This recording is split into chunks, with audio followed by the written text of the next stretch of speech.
So, good afternoon, everyone. I'd like to start off by introducing the panel first, and then we'll get to hear from our lovely panelists. So, thank you for joining us for Thrive LDN and the Mayor of London's Peer Outreach Team's World Mental Health Day Festival 2021. And I thank you for joining this panel discussion, the second one for today's Never Alone LDN speaker event.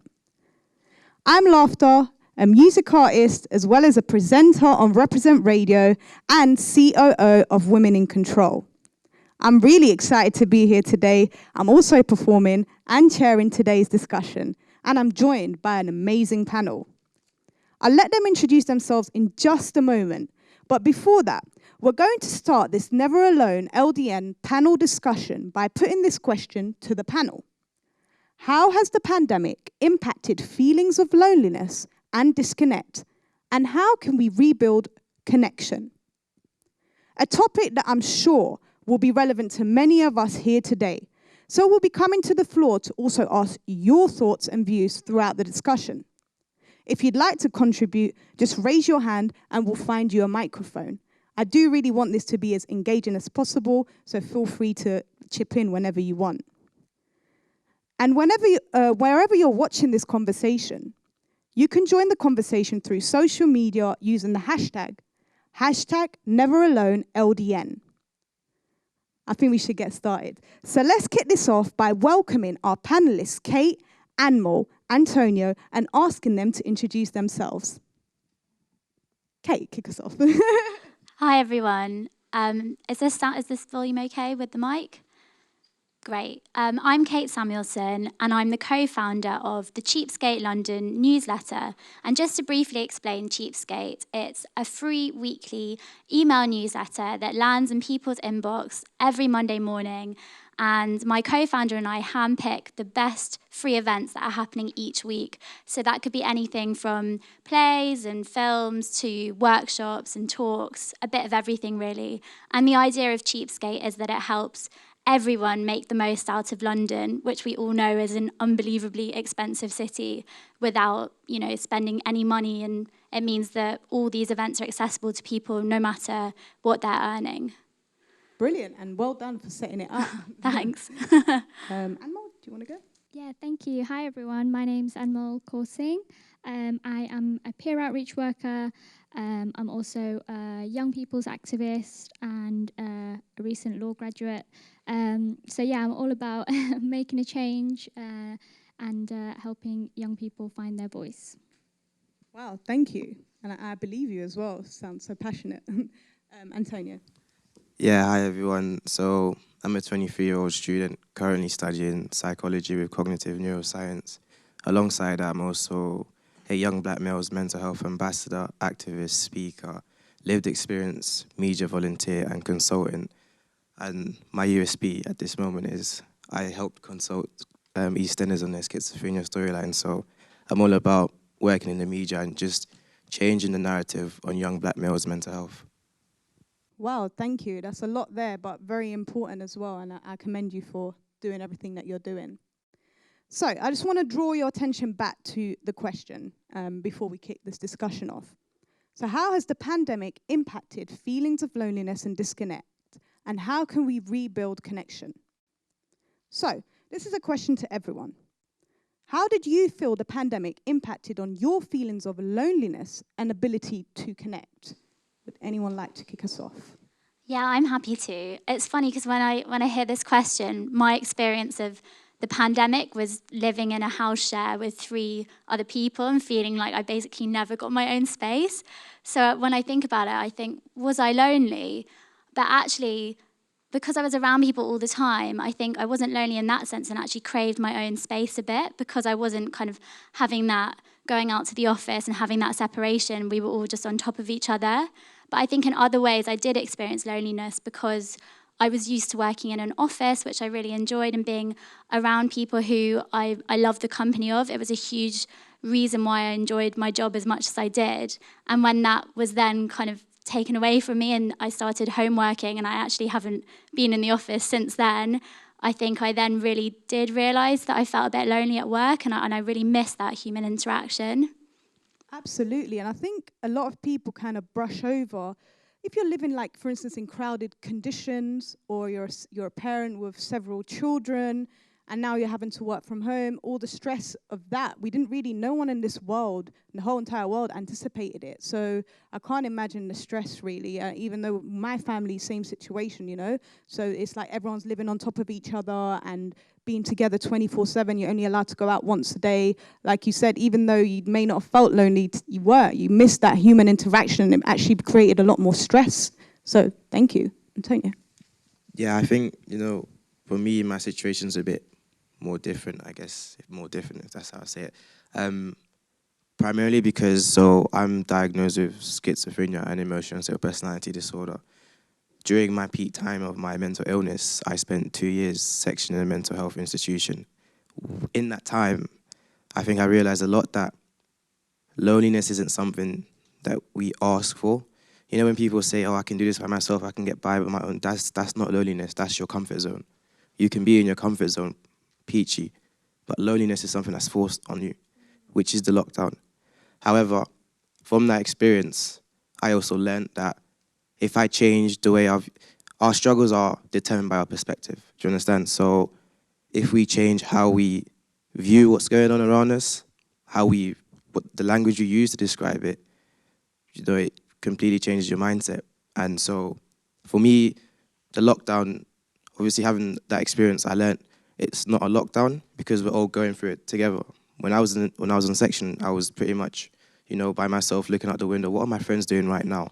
But we were going through it all together. So for me, it was more, I'm gonna take this time to plan, you know. So when we come out, God willing that we do come out, I know what I'm gonna do next. I know, you know, what's my next step? What do I want to achieve? Where do I want to go? It's rather than, I guess, blame and shame. Oh, we're in a lockdown. This is my vacation. It's an indoor vacation. I'm gonna plan, you know, use my time wisely. That's something I've always learned. Use my time wisely. Thank you so much. I think, yeah, your lived experience is going to be different, and what you perceive loneliness as is going to, like you said, when you were sectioned, you were alone. You really were alone and away from the world. But no, just knowing at the back of your mind, hold on, it's not just me. We're all going through this. It just makes it make a bit more sense. And then you can just, like you said, use that time to actually plan, which I'm sure a lot of people did and started up their own businesses and really excelled throughout the pandemic. I'm sure there's some great success stories that have come out of it, which you're welcome to share throughout the panel, by the way, as well. Anmol. Yeah, I think for me as well, like everyone said, everyone has different experiences. For me, so I care for my younger sister, and I think it was really, really difficult because, like you said, Kate, like a lot of my friends said, oh, you know, we've got this time to focus on this project, or I can do this. For me, I had to balance a lot of responsibilities and balance a lot of things that I never had to think about doing, for example, home learning, homeschooling, and things like that. So it was really a difficult time for me, and definitely a time where I felt quite lonely. And yeah, and also having graduated during the pandemic was really difficult, and I can imagine for a lot of young people as well in my position. Again, in that sense, feeling lonely, not lonely in the sense that mentally, but in terms of that you're alone in this process of graduating and having to find your own path and finding a career when everything was basically shut. So yeah, there was a lot of different streams, I think, to answer that question. But equally, like you said, it was a time for me to reflect and think about what I really want and just go strip it down to the basics about what is life really about and what do I really want from this. And I think one thing that I was able to do in that time is actually start my own business, start a small business with my partner. It's a pet supplies business. And yeah, so that really gave me a chance. And if it wasn't for the pandemic, that definitely wouldn't have been something that I would have been able to do. And I've had conversations with a lot of the young people I work with who've also had that time to reflect. So I think, yeah, there was negatives, but also positives from it. Well, congratulations on actually going through the struggle and still being able to start a completely new business. And your sense of loneliness is interesting because it's not, again, it's similar to everyone here, really. It's not that you're not around people. It's actually you're having to fight this alone because everyone is struggling and you can't go to another person's household and ask for help. You're actually having to fight this pandemic within your household, which in itself has its own challenges, and you still managed to create something. So props to you. And some people may not have been able to, because this is a reality, you know? So some people were made redundant, didn't have their jobs. How are they going to look after their kids? And then they were trying to even cut off free school meals for kids. Like, I'm sure parents as well, sisters, whoever, the carers must have had a lot of pressure, especially those as well who just lived alone as well. So I want to move on to the second question, unless the audience want to share any of their experiences on how the pandemic may have impacted their sense of loneliness. Don't be shy. No? There's going to be some more questions which I think I'd love to hear from, and I'm going to make sure you answer. So I'll just get you warmed up. So I want to know, how can social media play a positive role in building connection? Like, is it a helpful space we can all connect? Anyone can kick us off. Yeah, I'll kick us off. I think the main thing here is, you know, in any situation, there's scope for opportunity. So that's the main thing. And when we look at things in such a negative light, as in, you know, when we're thinking of social media and connection, and you think, oh, but you know, social media has got all these like toxicness going on and so on. You think back to social media, a lot of good businesses have come from social media. So I think as humans, what we tend to do is we focus too much on what we lack rather than what we have in abundance and how we can use that to our best ability. And I think social media, to be blunt, honest, the way it's helped me is when I was in high school, you know, my older peers would always say to me, you know, none of your friends, you're going to see them after you leave high school because, you know, you're not going to be connected no more. Look, we have social media now, so I'm connected with all of them. And that's how we stay connected, if I'm honest with you. And that's the way we utilize things to benefit us. You know, if we keep focusing on what's going wrong, you know, when you're, I don't know if how your work was marked in high school, but my teacher would always mark it as what went well and even better if. There was never what went wrong and that's it. It's what went well, but what can we do even better? I think that's the mindset we've got to look at everything. I really like that. I wish I could think like that 100% of the time. I'm nearly there. I'm not quite there, but props to you for being there. Yes, social media definitely has its benefits and I'm sure has helped millions of people through the pandemic. Kate, would you like to share?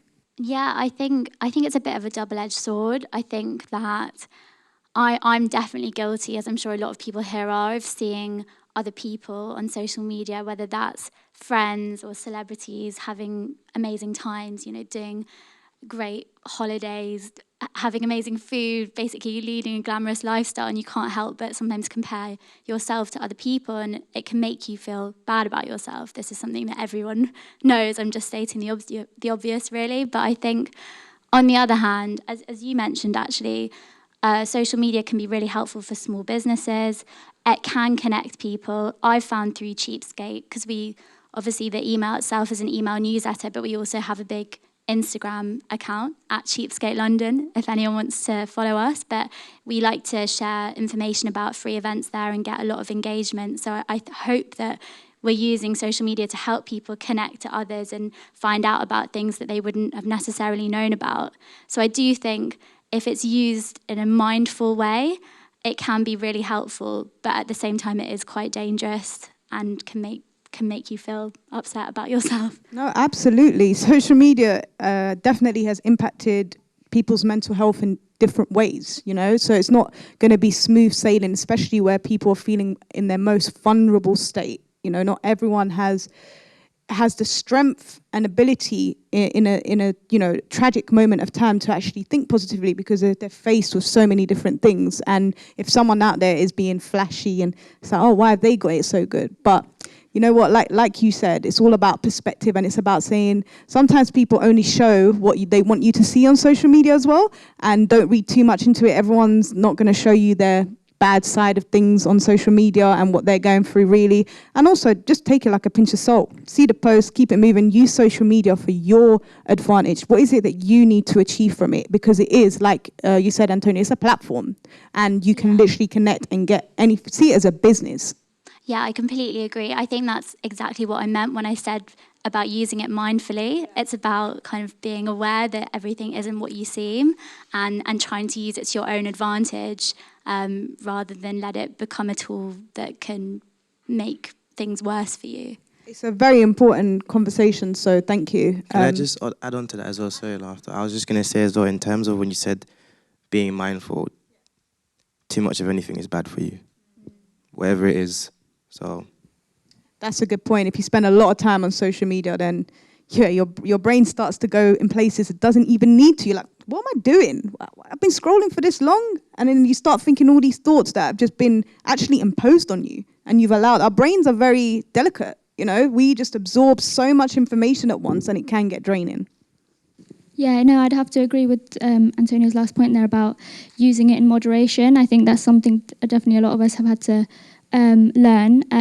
But yeah, just having to agree with Antonio and Kate there that there are a lot of negatives, but a lot of positives as well. Obviously, social media allowed me to lift off my business. I'll plug it. It's Supply for Pause on Instagram. Say it more confidently. What is it? Supply for Pause. If you have any pets, follow us. I'll be checking it out. Yeah, and I think without that, it would have been difficult, and also just connecting with friends. But yeah, back to the business side, a lot of people that have come to my shop have said, "Oh, I've seen you off this social media platform or this," and it's like, wow, like it's bigger than I would have ever imagined, and which can have its negatives as well. But yeah, I think for me there were definitely a lot more positives, and like Antonio said, it would have been difficult without that platform to communicate with people. School friends. I had to move around a lot, so I wouldn't have been in contact, no way, via just a mobile phone number. People change their phone numbers all the time. So yeah, I think it definitely allowed me to connect. And it gave the opportunity for people to be creative. You know, like over the pandemic, TikTok became a big app, and people were able to like connect into their inner creativeness. I think a lot more. So yeah, I think there was quite a few positives from it. Definitely. I want to kind of just ask the audience: do you think the pandemic has helped us pay attention to issues within society more on social media, like especially Twitter, for instance, like the Black Lives Matter movement or other female empowerment things? How do you think the pandemic has actually shaped the way we view things, and how do you think social media has played a part in that?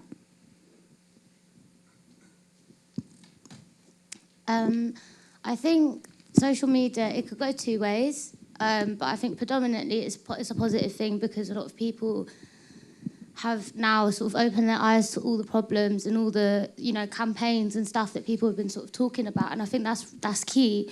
But equally, there's been a lot of like information misconstrued as well, so that's another thing, like fake news and all of that. It's like what to believe, who to believe. But overall, I think it's been a positive thing for all the movements, because a lot more people are being able to engage.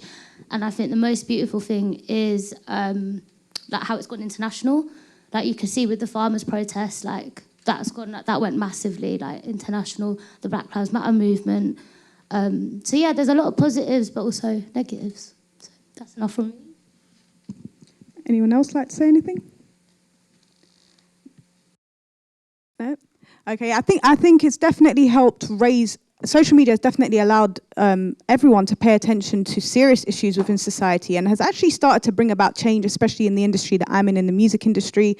For instance, Women in Control, who I work with, have set up their own platform, and they've been able to make change when it comes to things like boardrooms, because prior to the pandemic, there were, probably less than a handful of women on boards, and especially black women as well. So Nadia, who's the founder of Women in Control, has done a lot of work and managed to raise awareness and build a platform throughout the pandemic to start making change within the industry and calling out all the BS without swearing. So yeah, and Black Lives Matter movement definitely had a strong wave, and I hope it just continues to allow change, because we shouldn't live in a racist society or a sexist society.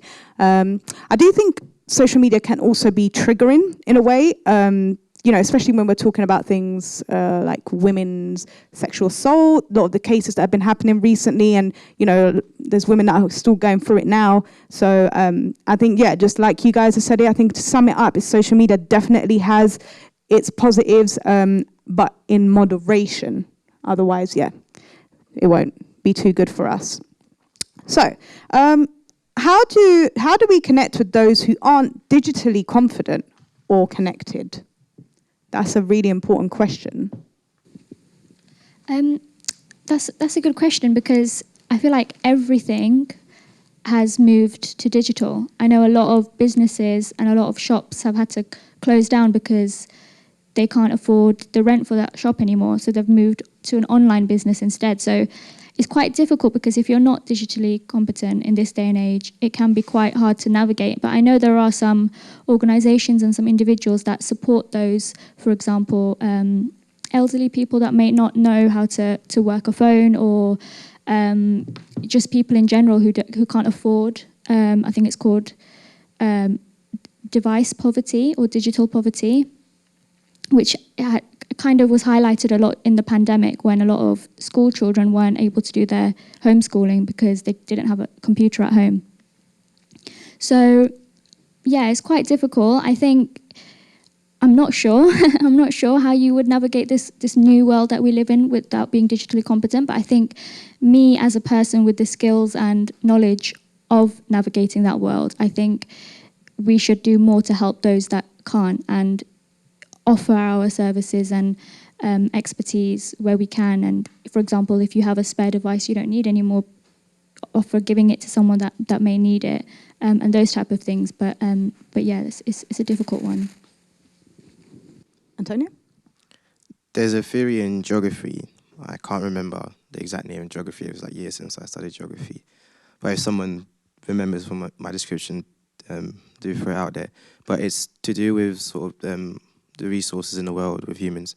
And the theory goes that when humans run out of a specific resource, it will just be instinct for them to find a way to manage without that resource, or to find an alternative to that resource. And although this is a geography theory, I think it applies to what we're talking about now. And, you know, as I said, in anything that happens, whether it's hardship or, you know,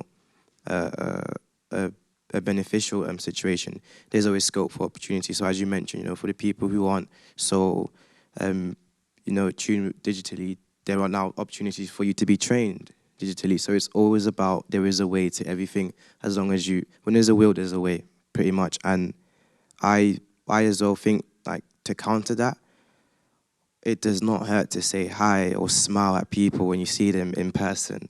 Honestly, like, I feel like everyone that now is so, you know, into the world, into the digital world, forgets that you can still smile at people and say hello and, you know, how are you? Like, I remember, and again, it is back in the days, but I'd walk down my street and you'd get, you know,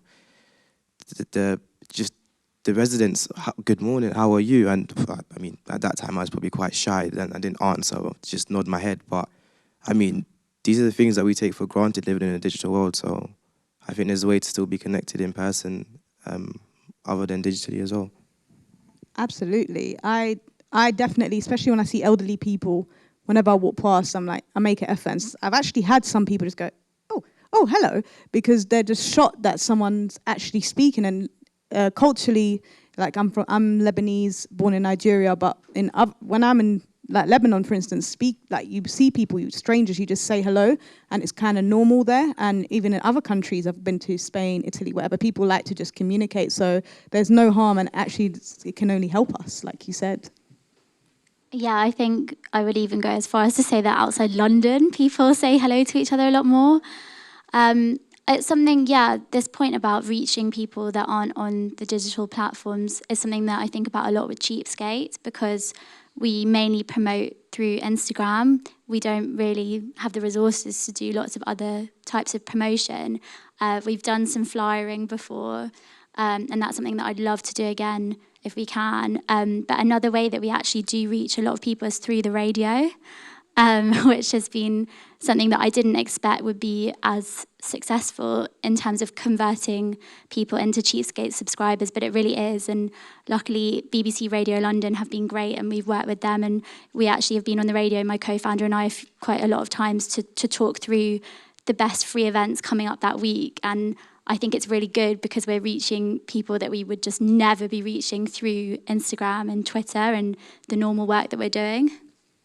Wow, that's really good, actually. So, do you think the pandemic in general, then, has changed how we build connections with each other? I think it's shined light on the importance of building connections with each other. Yeah, that's actually the only thing I want to say. I think it has a lot because definitely with my work before the pandemic, I had never gone on Zoom in my life, and now that's every meeting that I have. So I think it's taught us that we can still make meaningful connections that way, and that it is possible to have meetings with people who are all over the world, and that's also fine. So I think we've really learned to adapt, and in a lot of ways I think it has been successful. Raise your hand if you've used Zoom. Well, prior to the pandemic, if you'd used Zoom. During the pandemic? Yeah, that's crazy. What about Microsoft Teams before the pandemic? No one. Oh, one person. And during the pandemic? That is insane. Can I ask a question as well? How many of you have had to say you're on mute? That's the main thing for me, honestly. Oh, right. Yeah, when you're on Zoom and you're just like, oh no, you're on mute. You need to unmute yourself. Yeah. Oh gosh, yeah, that happened loads. Anmol, do you want to say anything? Yeah, no, definitely just adding to that. Yeah, it's definitely made us connect, I think, a lot more. And there's kind of not really any excuse to not connect because we have all these amazing networks and social media platforms where we can actually, like Kate said, talk to people across the world, which is crazy if you think about before the digital era.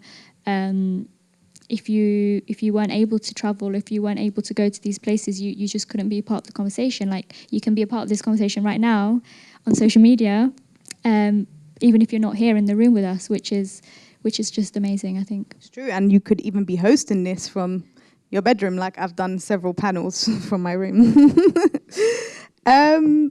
So I think before I ask you a few questions individually, do we need to adopt different strategies to tackle loneliness and disconnect for different communities? It depends, like, what community. I think every community does need a sort of different steer on things, definitely. Like, if you're talking about religion, there's different ways to approach that. If you're talking about sexuality, there's different ways to approach that. So I think it depends on the community for sure. But yeah, I think there should be a lot of tailoring done to services and just platforms in general about how to get help when you need it. Because yeah, like a lot of people might not, going back to the social media thing, a lot of people might not see your post if it's on Instagram. So it's kind of like, how would you reach out to, for example, a religious community by going to the church, for example, and offering services there. So I think, yeah, it does need to be tailored to different communities. Thank you. Can you repeat the question for me, please? Yeah, sure. Do we need to adopt different strategies to tackle loneliness and disconnect for different communities? I'm not sure about adopting different. Okay, it's a tricky one to answer because I would say that we need to be mindful, wary, and we need to, I guess, in that sense, consider that the generation we're in now isn't the only generation. But when we say like adopt a whole different strategies, I mean, some things have to happen for you to, progress and move forward. I think, like, even if you think of if everyone here in this room was happy 24/7, 365 days a year, would you even know what sadness is? Would you even have any sort of sympathy for people who are, do you know what I mean? So I think sometimes if you look at it from outside the box, sometimes situations have to happen for you to know better, and you can't know better before doing wrong. You can't learn before making a mistake. Life, the best teacher is your mistakes. So I think when we're talking about different approach, I mean, we should make an effort, like I said, to, you know, be aware of the differences going on. However, a whole different approach, I'm not sure. That's why I say it's a bit of a tough one. The way I'm viewing it is like a bit muddled, but... I'll give an example. So Women in Control, during the pandemic, set up a safe space for women. So you could sign up, and it was like a Facebook for women in the music industry, and a bunch of musicians, record label executives, publishers, everyone jumped in, and from that, you were able to connect with other people. So that's kind of one community. Actually, two, when you look at it, it's people within the music industry as well as women, you know, and it was definitely a way to build that connection for that community. And I feel like industry by industry, this is something that maybe, like you said, we need to start being mindful of, because God knows, could we be going into another lockdown? We don't know what's going to happen in the future. So should we start preparing from now and actually start setting up communities for people, whether it's in the workplace, you know, if you're running your own company and you recognize, oh gosh, all my colleagues are working from home, what could I do to make sure everyone's still engaged? You know, should we set up weekly, like Friday night meetings via Zoom, catch-up sessions and so forth? So I think community by community, I think industry by industry, maybe that's something that can be looked at further, because it's definitely been a success within Women in Control. Yeah, I think that's a really interesting point. When the pandemic started in the UK in March last year, I really didn't know what that meant for Cheapskate, because all these events stopped. And my co-founder and I had a bit of a reckoning where we had to make a decision about whether we were just going to keep going with our business or not. That we did notice how many companies and event spaces and individuals were doing amazing pivots to offering incredible virtual events. The National Theatre, for example, started streaming all its plays for free online. There was loads of cool stuff like that. And so we decided to start focusing on the best free virtual events. And so going back to your point, I do think that something good that's come out of the pandemic is that communities have found a way to work online. And I think if there was to be another lockdown, obviously I hope there isn't, but if there was, I think we would be better prepared and people would have a better sense of where their people are and how they can access them virtually. Wow, thank you so much. Did you want to say something? I still disagree. I just don't think we should have, or we should have to have, like, make up different approaches, simply because I'm a very big believer that you can't please everyone. And if we want to go into politics, you know, you make a decision, someone somewhere is going to be disappointed. If, I guess, you know, we look at how can we sort of prevent people feeling left out, isolated, or, you know, any of that, that's why I say be wary. However, taking a whole different approach, I don't know, I just don't see it. I think I see where you're going with this as well. It could also segregate communities as well, but at the same time, in a positive way of looking at it, is although it may not benefit everyone, because like you said, not everyone's going to be satisfied, there's going to be a lot of people who are going to benefit from it as well, potentially, but we don't know. So it's about trial, error, seeing what works and trying to do things. So things have to happen for us to know better. You can't know better until you make the mistake, right? Yes.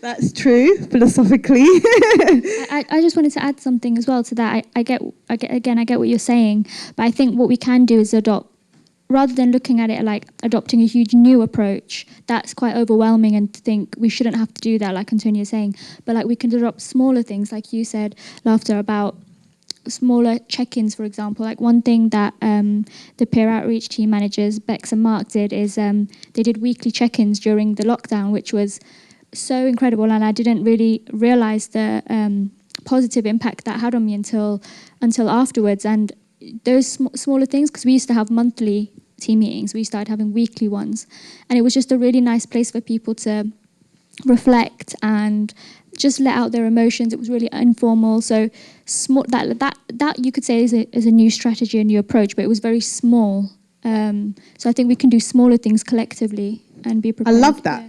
Yeah, I agree with that as well. Does anyone else have anything they want to say about the pandemic before I carry on with my last few questions?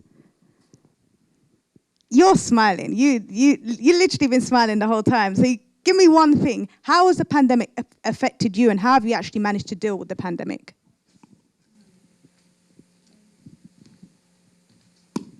Hi. Sorry, it's really interesting discussion what you all have been saying. Yeah, the pandemic, I think, has been pretty intense. I think like it has for everyone. I quit my job just before, not knowing it was going to happen. And I think what I found quite interesting from it is that it's really exposed everyone. Like you were saying, has it changed your relationships with different people? I think I've seen different sides to people that I know, and I think it really reveals people to their core, and I think that's in a way quite positive, and yeah, you really kind of make decisions about how you want to change moving forward and how you can make your life for the better. Wow, thank you. So you became kind of more conscious of how other people are. Yeah, definitely. What do you think that was, the fact that you had the time for it, or you felt not like you didn't care before, but you started to care a bit more? I think it was more people's responses to the pandemic and how I think you kind of connected more who had a similar outlook to it, and so you felt it's kind of going to your comfort zone. Who can I trust? Who can I know that is going to have a similar viewpoint to me, and that, or there's other people who are much more relaxed about it. So then you feel maybe you want to have more separation from them, or I don't know. It's just such an unusual situation to have gone through. Like, I'm very glad I've been able to go through it, even though it's been such a challenge. I think we've all grown from it so much. Yeah. No, definitely, we have grown. It's not, we're speaking about it as if we've left it. We're still in it right now. We're still growing and still learning. So, and we're going to discover a lot, I think, about ourselves and about each other. And like you said, naturally, you're going to be drawn to certain types of groups or people because you want to be around people where you feel comfortable as well, especially in times like this. So I've got a question for each one of you that I'd like to pose personally. So starting with António, do you feel it's harder for young men to say they're feeling lonely and to show this sort of vulnerability?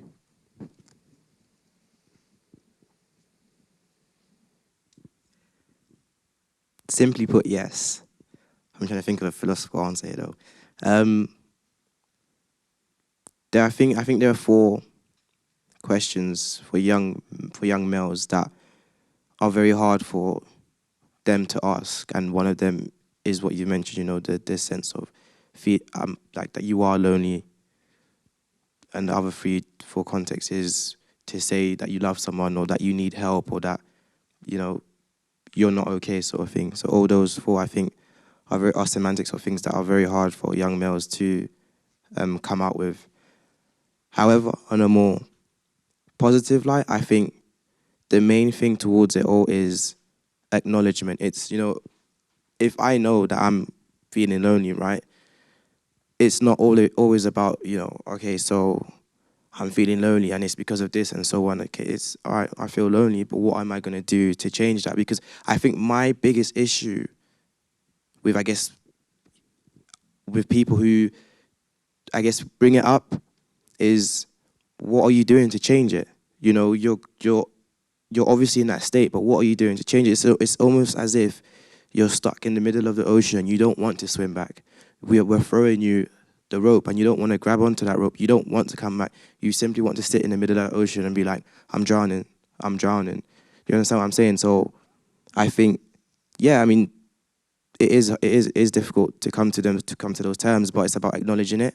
And then second of all, it's about looking for role models. So what other young males are, able to admit that they are feeling lonely, because I think you learn via imitation to a certain degree. You learn by, if they was able to do it, I can do it. If they was able to speak of it, I can speak of it.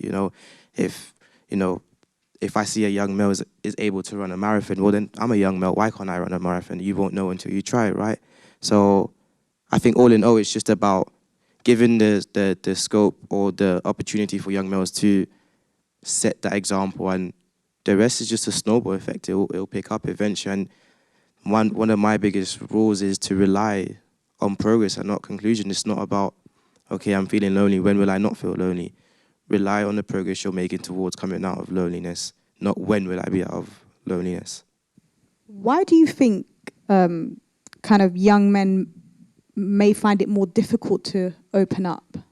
Simple fact, for the reason that I'm a lived experience media volunteer, because the media sets a portrayal of what we should be like, on how we should speak, how we should sit, how we should walk, how we should sleep. And, you know, if no one's tackling that, think of it as, you know, this cup, if it's full of water, and say that water are the media's assumptions of what you should be, you've got no room to put your own input. So you're going to live by that water that's in that cup. Whereas if you start to drain those stigmas, then you can fill the cup with your own sort of liquid. Do you understand what I'm saying? So again, yeah, that's why I decided to be a media volunteer, because it's, well, also as well that within the mental health community, when you do things just within that community, it's only people that are aware of mental illness that will listen to you. When you do it more so in the media, people will hear word of mouth and so on, and then that water changes into your pouring. Thank you. And I think it's important that you said about having that role model, and maybe more young men or even older men should be speaking about their mental health publicly, so that, you know, the younger generation can feel comfortable and say, okay, it's actually, as a man, I'm allowed to talk about my emotions and it's healthier for me. Anmol, so how do you, as a young person, think the pandemic impacted your age group specifically? Do you think it's reversible as well? Yeah, so it definitely impacted my age group and young people in generally in a number of ways: education, work, social life, and a lot more. And this had a knock-on effect on not only physical health, but mainly mental health, which can also impact physical. And I think there's a lot of different strands to that as well, because within young people there are also groups such as homeless young people, young carers, children in care, and young children and young people in care. And I think then they have their different struggles as well. And a lot of it is to do with just not being able to express themselves freely, and just not being supported, I believe, by the government. Unfortunately, during the pandemic, I know I did, and a lot of my peers felt like we weren't listened to, and there wasn't the support given by who is meant to support us, basically, who is meant to provide support for us. So I think, and then a lot of that is also systemic. I believe that is kind of not looked at upon for young people to be in these rooms making decisions, because they don't know what the right thing is, quote unquote. But there are organisations, for example, the Mayor of London's peer outreach team, where we are a group of young people and we are making movements. And there are some companies that hire younger people to get an approach, and that in that terms of getting a young person's approach. So there are definitely positives to it, but I just wish that it was more within the government's, you know, on the table with the government making those decisions. And whether it's reversible, I think unfortunately no, due to the lack of support and the sort of negative portrayal, like António saying, in media of young people. I don't think it's reversible, but I wouldn't want it to be reversible, because to reverse something means you go back to its original state. And I think I'd want it to improve, but we can improve it in a positive way by making these positive movements. And I think that's what we should do. And a lot of the ways in which we can do this is not just via protests, although that has been a big one during the pandemic, but just kind of like speaking up and just voicing your opinions. And like I was saying before, outside of work, I'm a children's rights activist, and one of the rights is that children and young people have the right to be heard and for their views to be taken seriously. And the second part is what kind of shocks me, because that's obviously always breached, in my opinion, by the government, because young people aren't taken seriously. But then I think that's where young people should change that narrative and get involved and speak up, and where they feel like they're not supported, just making your voice and opinion heard is something that's really important, I think.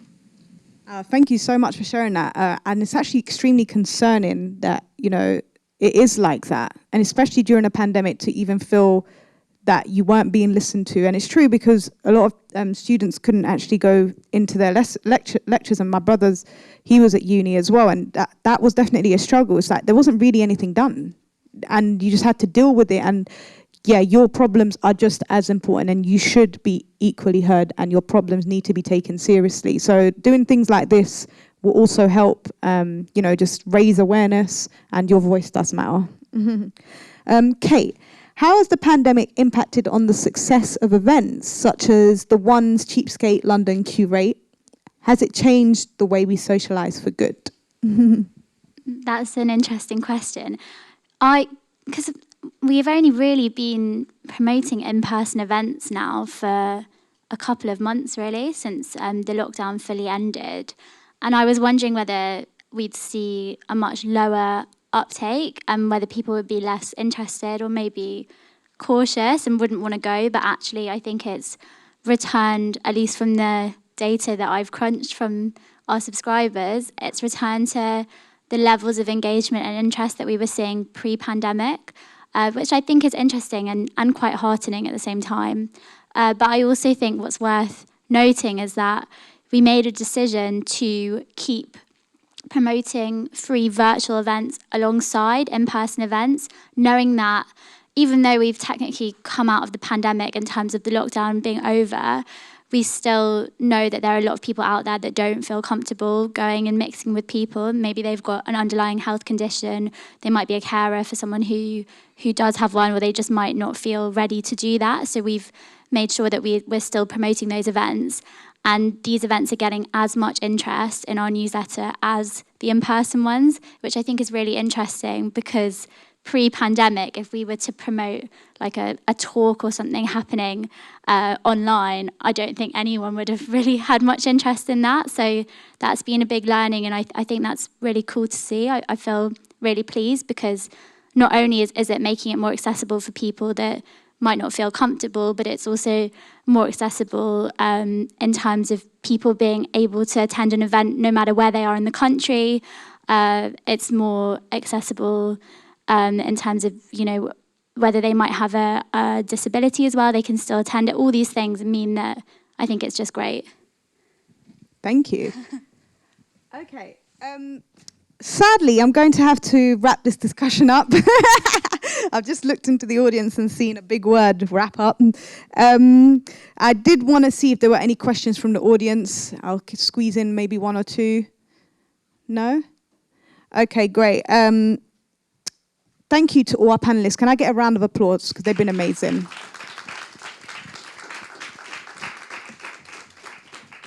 Everything we've spoken about today has definitely been important, and I hope the viewers have received any help from this or gained any insight, and it's helped you in some way or another. And thank you to all of you for sharing your experiences. Hang around, I'm going to be performing, so we're going to have some fun. Thanks so much for having us. Thank you. Thank you, Thrive LDN.